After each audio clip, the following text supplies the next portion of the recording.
Yangi Malibu 2021-yil komplektatsiyasi Premier. Tak, motori stuk bergan. Nimaga stuk bergan? Motorini o'zi yechib tashlashgan. Tak, bundan oldingi kelgan Malibu ham 2000 probegli edi. Bu hozir 5000 yurgan. Ikkinchi Malibuni hozir motorini skrivat qilyapmiz, ochamiz. Sababini hozir tushuntiramiz. Ketdik. Motor mana bunaqa ko'rinishda bo'ladi, bilasizlar. Hozir ko'taramiz, ichini ko'rsatamiz sizlarga.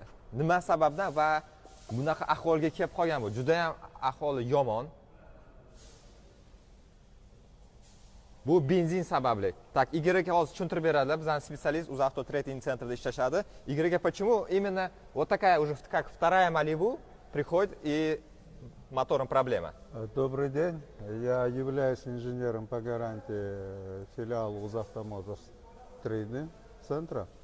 Здесь у нас вы видите, что происходит. Это в течение 3 недель второй автомобиль прибыл с таким дефектом. Вот. Мы провели анализ топлива. По анализу топлива все параметры превышают значения допустимые. 25 раз это примеси смол в этом топливе. Хотя по октановому числу оно соответствует 96-му топливу.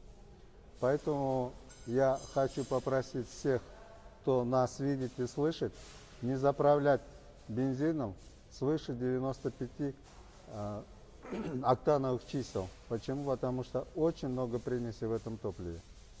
В данный момент bu именно заправка, qaysi zapravkadan qilgan Lukoil va Tatneftdan zapravka qilgan 98 quyilgan. Avtomobil yangi, bittasi 5000 probeg hozirgi oq. Bundan oldingi kelgan Malibu esa 2000 probegda уже mana shunaqa holatga kelib qolgan. Shuning uchun лучше желательно 95 da заливать. Да. 95 92, 95. 92, 95 quyiladi. Bu turbina bu. Shuning uchun mana shunaqa polni stuk berib qoladi, motori keyin qiynalsa ochiladi. Yangi mashinani hozir motori ochilyapti yana.